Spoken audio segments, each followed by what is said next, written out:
हमें कैसे पता चले कि कौन सा शख्स जो है वो हमारे लिए फ्यूचर में सिंसियर साबित हो सकता है, कौन अच्छा साबित होगा और कौन बुरा साबित होगा, किसके साथ हम रिश्तेदारी कायम कर सकते हैं और किसके साथ हम दोस्ती का हाथ बढ़ा सकते हैं, या किसके साथ हम पार्टनरशिप कर सकते हैं, या किस शख्स को हम अपना मुलाजिम हायर कर सकते हैं।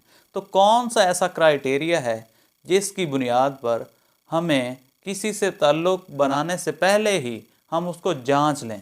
तो ये चंद टिप्स मैं आपके साथ शेयर करूंगा जिससे आपको काफ़ी इन चीज़ों में मदद मिलेगी।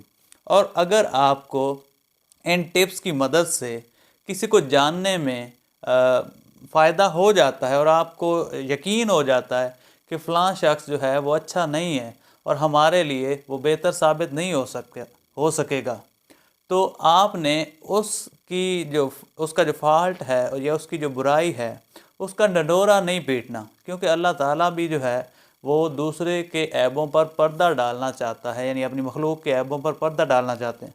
लेकिन अल्लाह ताला की रहमत के होने के बावजूद भी अगर फिर भी कोई शख्स जो है वो बदनाम हो गया है और पूरे मुआशरे में उसकी बदनामी हो गई, और फिर इसका मतलब ये है कि उसको उस बुराई का एहसास नहीं है, यानी वो उस बुराई को बुरा नहीं समझता, उसको पछतावा नहीं है, तो इसलिए वो बदनाम हुआ है। तो ऐसे शख्स से ज़रूर बचना चाहिए। सेकेंडली, अगर आपको जानना है कि फ़लाँ शख्स जो है वो अच्छा है या फ्यूचर में कैसा साबित हो सकता है, तो उसके साथ सफ़र करें। जब भी बंदा सफ़र करता है, सफ़र ऐसी चीज़ है कि जिसमें बहुत सारे चैलेंजेस आते हैं। उसमें शेयरिंग भी हो सकती है, किसी को आपने पानी शेयर करना पड़ता है, खाना शेयर करना पड़ता है, या बिस्तर शेयर करना पड़ता है, या रिहाइश शेयर करनी पड़ती है। 100 अप्स एंड डाउन्स आते हैं, तो तब बंदा जो है वो खुल के एक्सपोज हो जाता है। बहुत सारे लोग सफ़र में एक्सपोज हो जाते हैं, तो तब भी आपको पता लग जाएगा कि आया कि ये शख्स जो है वो फ्यूचर में मेरे लिए अच्छा साबित होगा या नहीं होगा। थर्ड नंबर पे आप उस शख्स के साथ खाना खाएं। जब भी हम किसी के साथ खाना खाते हैं तो हमें उसकी आदत का पता चलता है।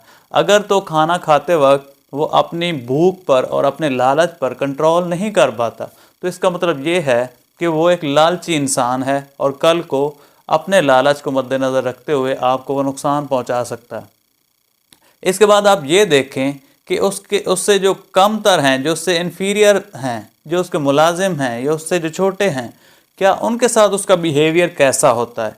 अगर उनके साथ उसका बिहेवियर अच्छा नहीं है तो कल को आप जो उसके साथ रिश्तेदारी कर रहे हैं, अगर वो मेल है, तो फिर आपकी बेटी या आपकी कोई भी फीमेल जो है जिसका आप उसके साथ बंधने जा रहे हैं, तो उसको वो खुश नहीं रख पाएगा, उसको वो रेस्पेक्ट नहीं दे पाएगा। फिर आप देखें कि क्या वो कंप्रोमाइज़ कर लेता है, यानी वो माफ़ी मांगता है या माफ़ी देता भी है या नहीं, दरगुजर करता है या नहीं करता। क्योंकि रिलेशनशिप में, रिश्तेदारियों में, किसी भी ताल्लुक़ में कंप्रोमाइज़ करना बहुत ज़रूरी होता है। अगर वो करता है तो फिर आप उसके साथ जो है वो रिश्तेदारी भी कायम कर सकते हैं। अगर बिज़नेस पार्टनरशिप आपने किसी के साथ करनी है तो आप ये देखें कि वो उसकी जो है स्ट्रेटजीज़ कैसे वो बनाता है। और एंड पे मैं यही कहूँगा कि कोई भी शख्स जो है वो परफेक्ट नहीं होता।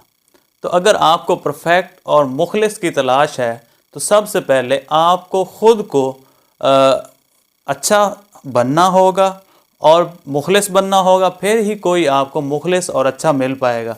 और जो एकदम से रिश्ते बनते हैं, यानी जिसको आप कहते हैं कि फर्स्ट साइट लव, तो वो जो एकदम से रिश्ते बनते हैं वो एकदम से टूट ही जाते हैं। तो इसलिए कोई भी दोस्ती रिलेशनशिप बनाने से पहले ज़रूरी है कि आप पहले उसको अच्छी तरह ठोक बजा के चेक कर लें और उसको अच्छी तरह जान लें, फिर उसके साथ जो है वो आपकी रिश्तेदारी, दोस्ती, फ्रेंडशिप या बिज़नेस पार्टनरशिप फिर आप उसके साथ कर सकते हैं।